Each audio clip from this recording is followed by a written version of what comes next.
en nuestro país dependen, en lo referente al tema en referencia, a la Dirección Ejecutiva de Salud Reproductiva, Salud Sexual y Reproductiva del Ministerio de Salud. Es bueno que lo sepan, ¿ok? Ellos se encargan de dictar todas las normas al respecto. Lamentablemente yo he visto en los últimos años de que la planificación familiar se la ha dejado que evolucione espontáneamente, sola.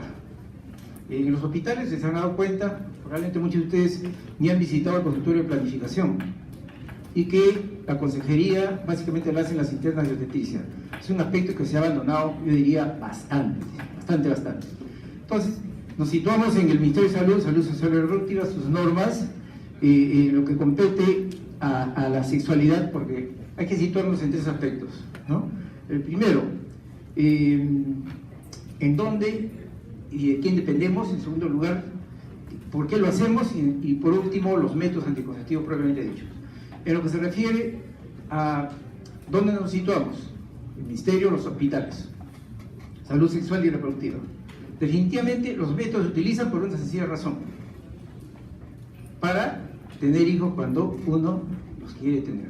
¿De acuerdo? Ese es el quid del asunto. ¿Y dónde está el problema?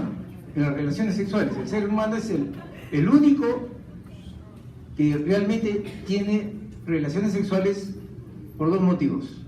Uno es por placer y el otro es reproductivo. Muchas veces se da asociado. ¿Dónde estaría el problema? En el placer.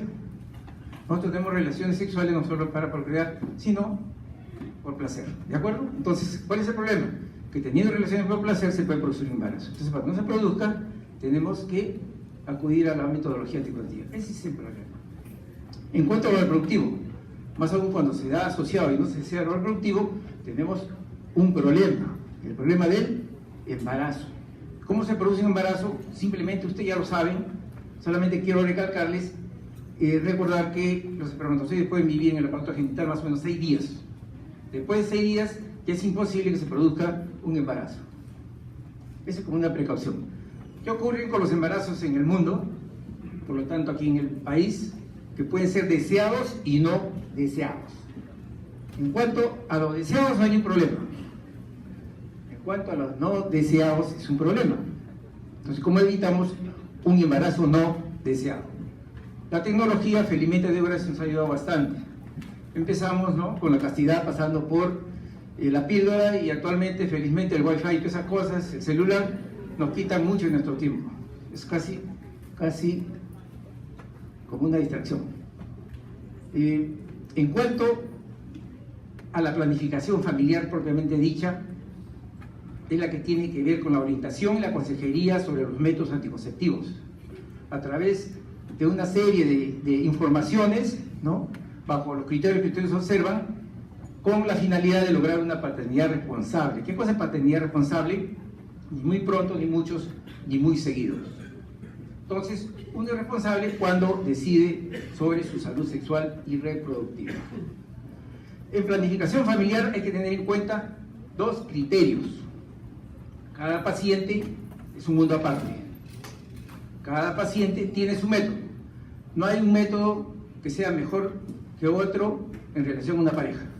Hay buenos métodos, hay malos métodos, también hay usuarios buenos y hay usuarios malos.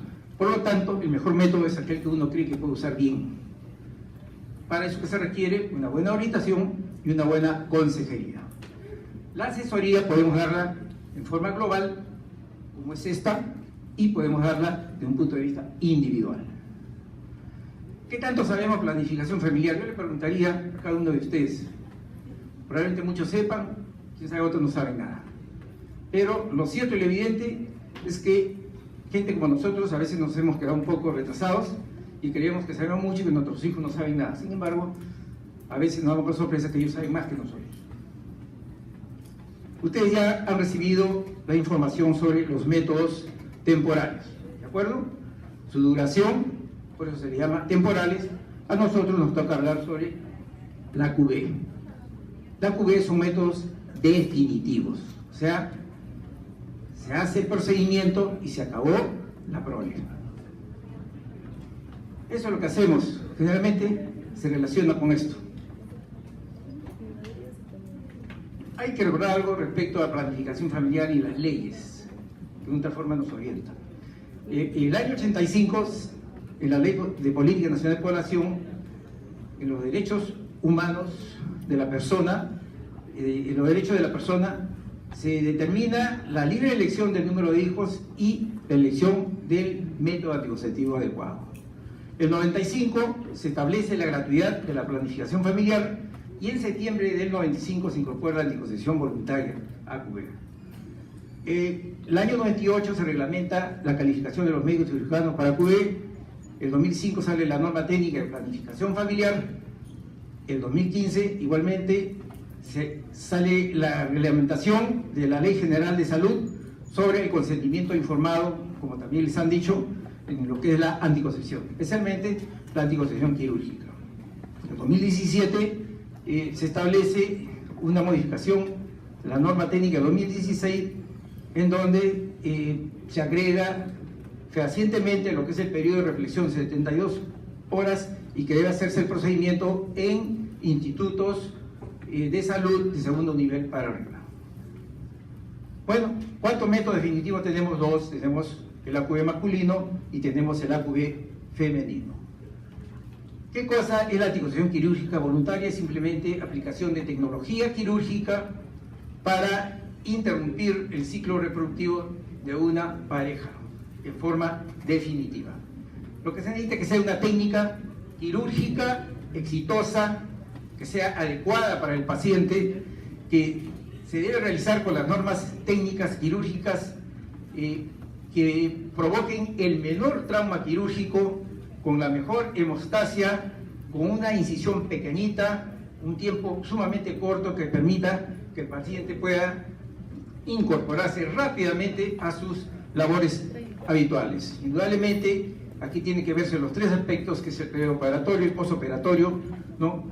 Con una buena esterilización, una buena anestesia, especialmente en los casos que lo requieran. La elección del método quirúrgico depende de dos factores, básicamente. Uno, la disponibilidad del método. No en todos sitios se puede hacer bloqueo por laparoscopía. Y el otro es el momento de la operación. Un bloqueo no se puede hacer en cualquier momento. Tiene que cumplir ciertos requisitos. Hay que considerar, cuando se va a realizar una anticoncepción quirúrgica voluntaria, que puede tener riesgos y beneficios. O sea, no se puede decir al paciente que no va a haber nada. Puede haber problemas. Que es permanente, no es infalible. Esto también hay que tenerlo presente. Puede fallar estos métodos, que puede existir en cualquier momento. El paciente puede estar en sala de operaciones y en ese momento él nos puede decir: ya no quiero que me liguen. Así de simple. Debe haber el consentimiento informado y también debe haber la autorización para el procedimiento quirúrgico. Hay que también recordarle que después de la operación tiene que tener un seguimiento. El consentimiento informado está sustentado y avalado por la Ley 26842, Ley General de Salud, en su artículo 6, igualmente por la ley que establece los derechos de las personas usuarios de servicios de salud, en su artículo 15. ¿Ok? O sea, que debe haber un consentimiento informado para la anticoncepción quirúrgica. ¿Qué hay que tener en cuenta en los momentos previos a la decisión de una persona de ligarse? Esto es importante y esto se desconoce. Número uno, que es un procedimiento electivo, no es de emergencia, o sea, se puede operar cuando él lo decida. En segundo lugar, que las personas que van a ser sometidas a una intervención quirúrgica, en este caso de AQV, necesita 3 sesiones. Una donde se habla sobre el método, la segunda 72 horas después, que se llama periodo de reflexión, y finalmente una tercera en donde va a firmar su autorización. Aparte de eso, se requiere de que haya la firma de 4 personas: del solicitante, de un testigo, del consejero y del médico. Como ustedes ven, debe ser una persona bien concientizada, bien informada, para adoptar este método que es definitivo. Bueno, en cuanto a prevalencia, muy rápidamente, es conocido por todos ustedes de que más mujeres se ligan que hombres. En algunas casuísticas, por cada 20 mujeres se liga un varón. América Latina ha ido disminuyendo, llegando de un 23.3 a un 3.1 respecto a la vasectomía. La vasectomía se realiza predominantemente en Europa y en Asia. Aquí en América la predominancia es en Guatemala, Colombia y Brasil. Ahí las colas son de varones, no son de mujeres. En Colombia, por ejemplo, tenemos en el 95, ¿no?, una prevalencia de 3.6 respecto a 0.7 en 10 años anteriores. En España, igualmente, en el año 2004 el BTV era de 56 y el año 2014 pasó al revés, 50% se vasectomizan. Eso es importante.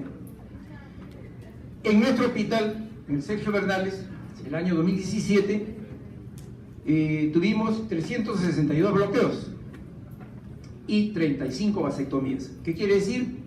Que por cada 10 mujeres se liga un varón. Esto es nuestra realidad. Bueno, ¿qué cosa es un BTV? Es un método quirúrgico permanente y lo que se hace es se liga y se corta la trompa de falopio. El mecanismo de acción impide que ambos se junten. La tasa de fallas es de 0.2 a 0.5. En cuanto a la vasectomía, lo que se liga son los conductos deferentes. El mecanismo es idéntico, los espermatozoides no salen exterior, por lo tanto, cuando hay un coito, pues en el semen no va a haber espermatozoides, no se va a juntar el óvulo con los espermatozoides. La talla es de 0.1 a 1.5, o sea, es mayor, ¿okay?, respecto a esta tasa. ¿Cuáles son sus características de estos métodos? Que son sumamente eficaces, son permanentes y pueden ser reversibles. Pero a los pacientes, cuando se les hace la consejería, hay que decirles que son permanentes. Porque si alguien se opera pensando en que puede hacerse reversible, ya, digamos, pueden empezar ciertos problemas. El método tiene eficacia inmediata en el BTV y requiere un cierto tiempo la vasectomía, no es inmediato. Más o menos puede ser 3 meses o 20 eyaculaciones posteriores.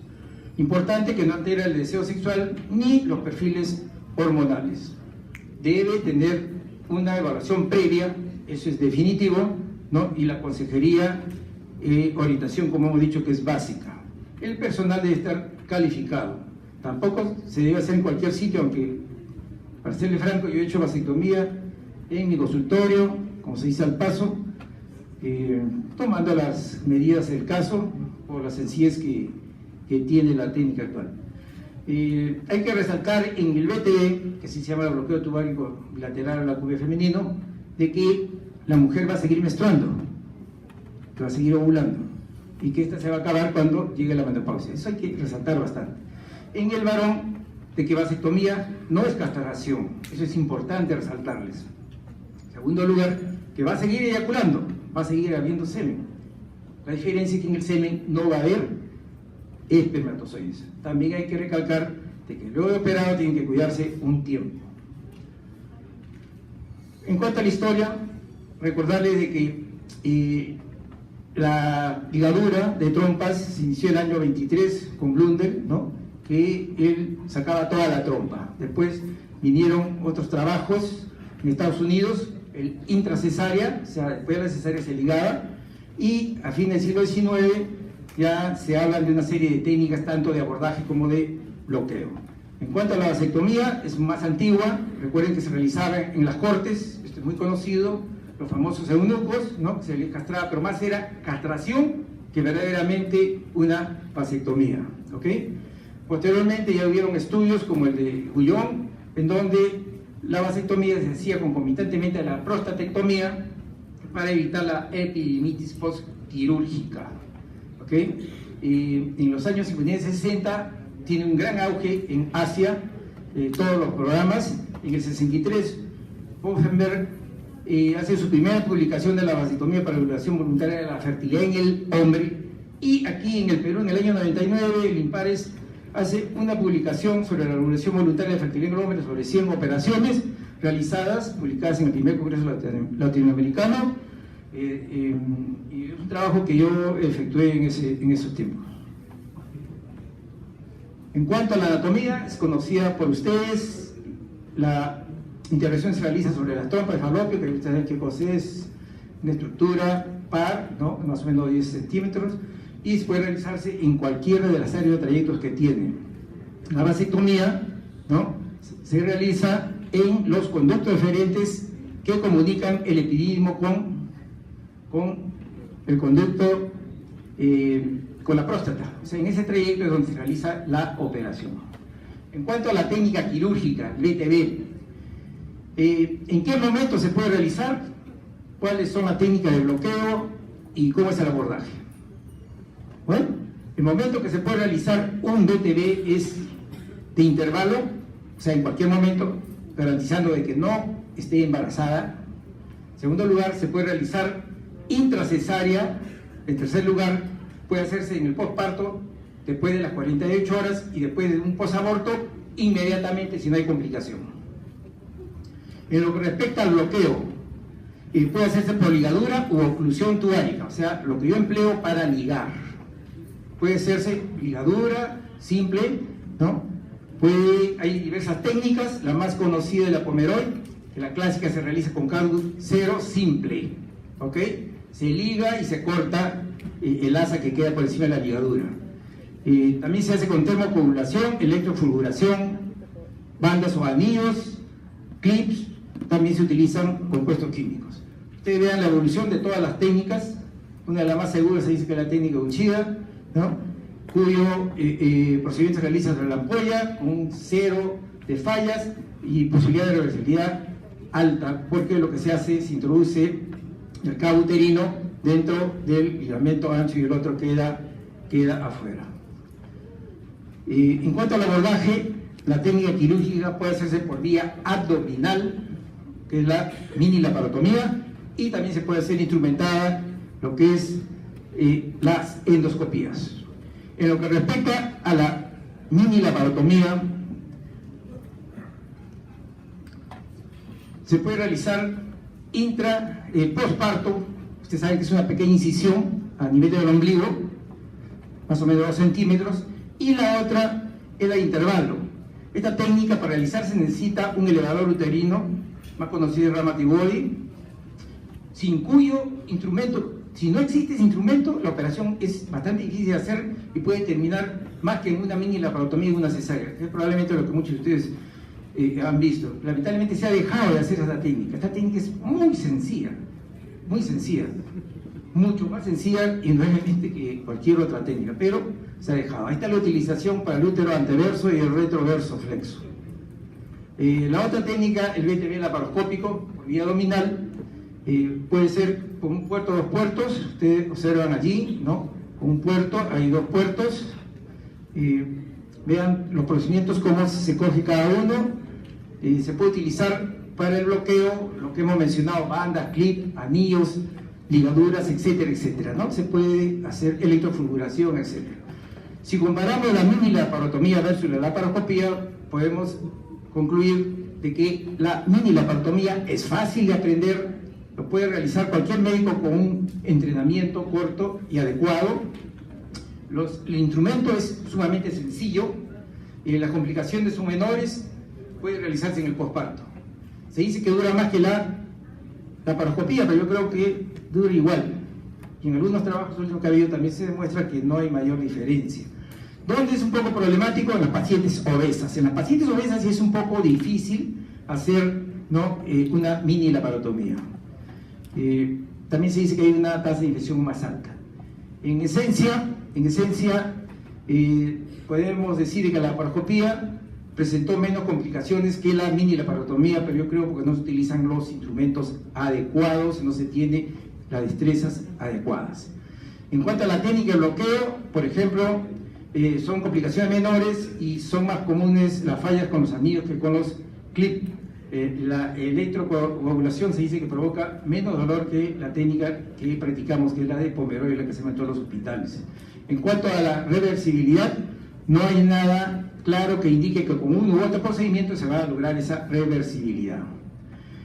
En cuanto a la vasectomía, momento que se puede realizar el abordaje y el bloqueo, el momento que se puede realizar en cualquier momento. Eso es lo bueno de la vasectomía, aunque parezca broma. Efectivamente, si alguien quisiera hacer una vasectomía, ¿sí?, se anima, se le lleva, se le liga y se puede ir a su casa. Es así de sencillo. El abordaje, vean todas las técnicas que existen, igualmente en el bloqueo, que son similares a la ligadura, desarrollando la técnica de abordaje inguinal, está en desuso, se utiliza solo la escrotal. La escrotal, que implica hacer 2 incisiones laterales de 1 centímetro a 10 centímetros del epidima, 2 centímetros del borde terminal del pene, ¿ok? Ahí se realiza la incisión, se hace un botón de silocaína, se incide, se llega al deferente, se le quita la vaina, se le liga y el asunto está solucionado. Finalmente se le da un puntito o 2 puntitos y ese paciente está vasectomizado. En cuanto al bloqueo, las técnicas, como le dije, son idénticas o muy parecidas a la de la ligadura de trompas. Hay una serie de técnicas, como ustedes pueden haberse dado cuenta, pero la verdad es que ninguno ha demostrado que es mejor que el otro. De repente el más sencillo es la electrofulguración, porque no necesita hacer puntos ni cosas por el estilo, como vamos a ver. La que da mejor resultado es la interposición facial, que ya se lo voy a explicar en qué consiste. Se dice que el riesgo de fracaso en la vasectomía es menor. ¿Ok? En cuanto a la técnica de vasectomía sin bisturí, esta técnica fue realizada por el doctor Li Chunqiang del Instituto de Investigación y Relación Familiar de Chongqing, de la provincia de Sichuan, en China, en el año 70. Un equipo de estadounidenses fue y se dio con la sorpresa, ¿no?, de que ahí hacían vasectomías en cantidades comerciales y el procedimiento era sumamente sencillo. A raíz de eso es que trajeron esta técnica a esta parte del mundo. O sea, imaginen la cantidad de chinos que fueron vasectomizados. ¿Cómo se llama esa técnica? Técnica sin escalpelo. ¿Qué consiste? Consiste en 2 instrumentos, un forceps y una pinza de disección. Un forceps de anillo y una pinza de disección. Nada más, es todo el equipo. A ver si lo trae en mi bolsillo. Hoy día no lo traje. El año pasado sí lo traje. O sea, venía incluso preparado. Ahí está. Viene en esa cajita. Estos son los originales. ¿Okay? Esas es las 2 pinzas, ¿no? La disección y la de prensión. Fíjense, la pinza de anillo. Esa es la pinza. Igualmente, ¿no? Han visto el lateral de frente, la pinza, ¿no?, de disección. Ahí está en su estuche, como viene, fíjense. Esas son las 2 pinzas. Para llegar al deferente hay que atravesar 1, 2, 3, 4, 5, 6 capas. Ok, 2 músculos, 2 facies y la pierna. Ok, las venas y arterias están en la parte profunda, felizmente. ¿En qué consiste esta técnica? Se lo voy a pasar muy rápido. Fíjense cómo se coge, ¿no?, con 3 dedos, se aísla el deferente, se anestesia en esa forma, ¿ok? Se tracciona a ambos deferentes, luego se coge la pinza. Para cogerlo correctamente tiene que hacer un ángulo de 90 grados y perpendicular. Otra forma puede tener problemas. Se coge, luego se incide, ¿no?, con la pinza de disección, se divulsiona, no se corta, se divulsiona hasta la túnica. Una vez que queda libre, se coge el deferente con la misma pinza, luego con el anillo, finalmente se rechaza el meso que tiene hacia la parte inferior, luego se ligan, se corta y luego se hace, ¿no?, lo que es la intrafacial, como vamos a ver. Es el intrafacial. ¿Qué quiere decir? Que la túnica se hace una jareta para que un borde quede afuera y el otro quede adentro. ¿Cuál es el que queda afuera? Queda afuera el borde, el cabo prostático. El que queda adentro es el testicular. Por si se suelta, pues se forma un glandulón y no pasa más nada. Esa es la cauterización más sencilla todavía. se cauteriza y se corta y se acabó el asunto, eso es todo. Y ahí está con su esparadrapo, así el paciente sale inmediatamente. Consideraciones para realizar el procedimiento: que sea solicitado por el paciente, que sea permanente, que esté con una paridad satisfecha, que no quiera tener más hijos, que sean mayores de 25 años, que tenga su consejería, que es lo que a veces obviamos nosotros, que haya entendido lo que se le va a hacer, que el médico sea calificado, las normas quirúrgicas ya establecidas que hemos conversado. Recordando siempre que la ligadura puede realizarse en cualquier día del ciclo, siempre y cuando necesite un embarazo, y se le realiza todos los análisis de rutina, porque se entra de todas maneras a cavidad abdominal. En el varón, cualquier día, análisis de rutina simple o ninguno, pero hay que pedirle algo, porque la norma lo establece. Hay consejería especial y junta médica para menores de 25, los que no tienen hijos, los que tienen un solo hijo, que tengan el último hijo enfermo, que sea una pareja inestable, que sean presionados, que tengan conflictos no resueltos de índole religioso o cultural, que tengan no muy claro lo que es la reversibilidad, la irreversibilidad del procedimiento, que tengan dudas respecto a su virilidad, ¿no? Psicópatas.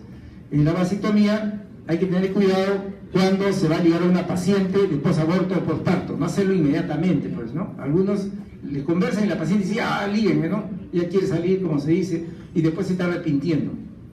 Todo debe tener su consejería de orientación de 72 horas, sus 3 consejerías como hemos quedado. Y la vasectomía, los que tienen disfunción sexual, que no crean que porque se hace la vasectomía van a mejorar, porque también hay un grupo que cree que va a mejorar, ¿de acuerdo? ¿Cuál es lo cierto y lo evidente, ¿no? De que en realidad la indicación más importante es que el paciente pues quiera ligarse y que ya no quiera tener más hijos, eso es lo importante. Para el BTV, entonces su paridad satisfecha, el riesgo reproductivo elevado, en el año 90 y tantos al 2002 se utilizaba lo que es el concepto de alto riesgo reproductivo, y eso felizmente entró en desuso.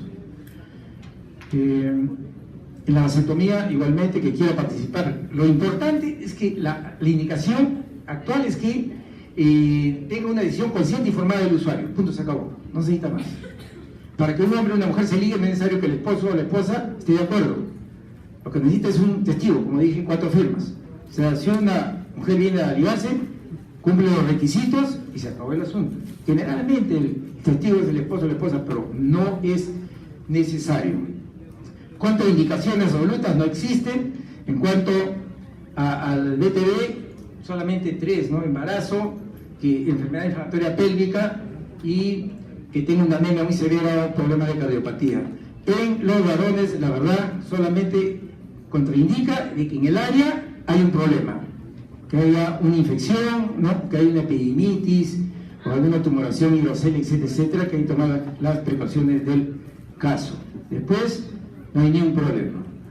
El manejo preoperatorio siempre tiene que tener en cuenta lo que es la historia clínica, ¿ok? El médico tiene que hacer la historia clínica del paciente. En historia clínica no se puede realizar ningún tipo de intervención. Hay que seleccionar lo que son para anestesia local, ¿no?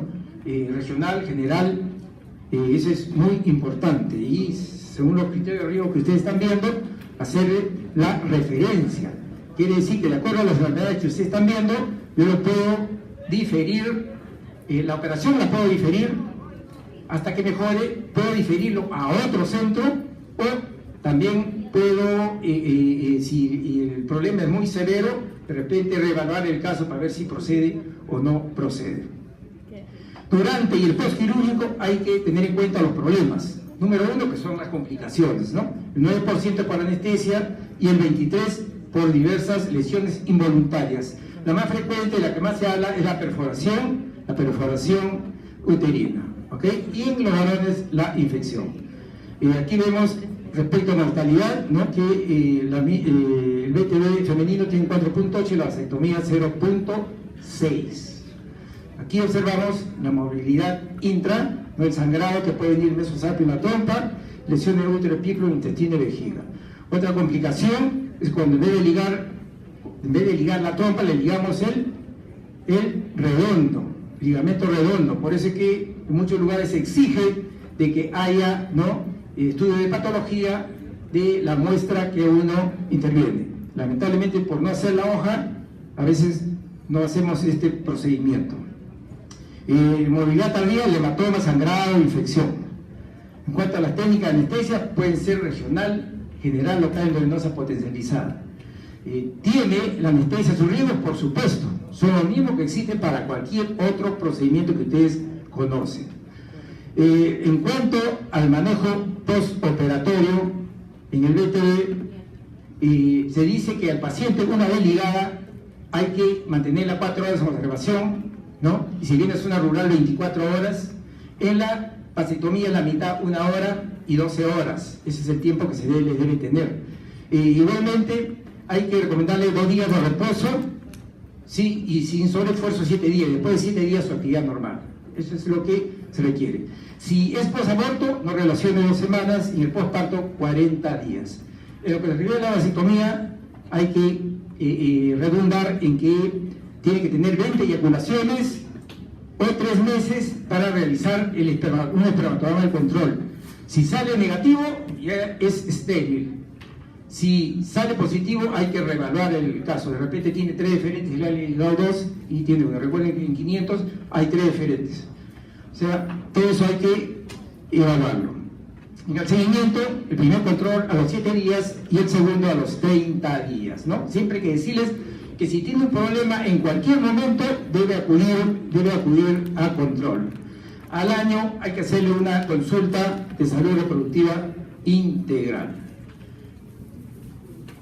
Complicaciones inmediatas de la vasectomía, que se le pone morado, hay que decirle al paciente, ¿no?, de que en casa va a ver que toda la zona operatoria se va a poner un poco moradito, que es normal. Cuando eso pasa solo, si hay un hematoma, una infección, hay que tratarlo con antibióticos. Si se forma un granuloma, hay que observarlo. Si crece, a veces hay que resecarlo. Si hay epididimitis, hay que darle un tratamiento. Aquí ustedes ven, nuevamente, lo que son las... En cuanto a recanalización, las recanalizaciones son más frecuentes con la ligadura que con la electrofluoración. Eso es importante. ¿Tiene la vasectomía algún efecto sobre el eje hipotálamo, hipófisis y testículo? No. Todos los estudios que se han hecho demuestran que las hormonas se mantienen en valores normales.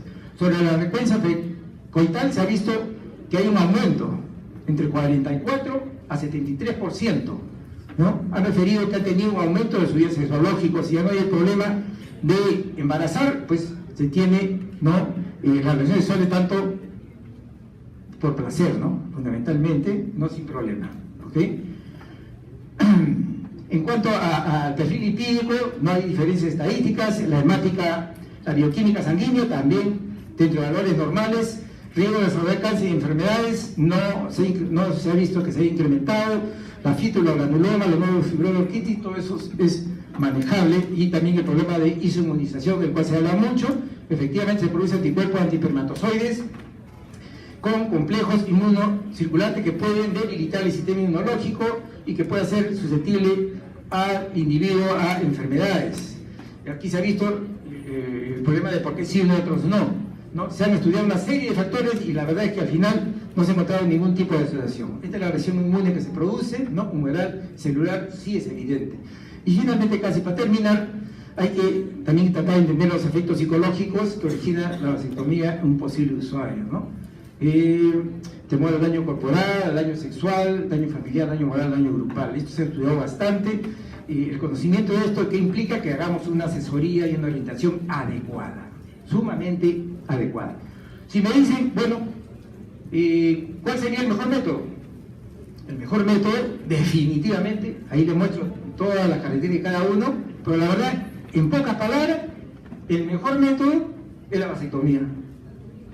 ¿Por qué? Por su simplicidad, por su bajo costo, y es confirmada con un espermatograma que ya queda estéril, o sea que a uno ya no pueden venderle cátopo libre. O sea, la cosa es sumamente efectiva. Entonces, si a mí me dicen recomienden el mejor método, yo le digo, bueno, la vasectomía, pues, ¿no? Además, hay que recordar que la mujer está disponible, si se embaraza, no está disponible 9 meses, 1 año o 2 años, dependiendo de que debe lactar o no, ¿de acuerdo? Y solo puede procrear en los días que ovula, que son 24 horas, teniendo el margen 72 horas, mientras que nosotros los varones podemos fecundar, embarazar a una mujer todos los días, de todas las semanas, de todos los meses, de todos los años, hasta casi que nos morimos, ¿no? Ustedes se dan cuenta, si uno quiere una política eficaz de planificación, debe incrementarse lo que es la vasectomía. En Brasil, Guatemala, Colombia, lugares donde yo he estado, definitivamente las colas de varones son tremendas, y más bien las colas de ligadura, especialmente en Brasil, no observaba que son colas bastante reducidas. Bueno, en la vida no hay premio ni castigo, sino consecuencias. Bueno, disculpen que haya corrido, pero dado el tiempo, muchas gracias.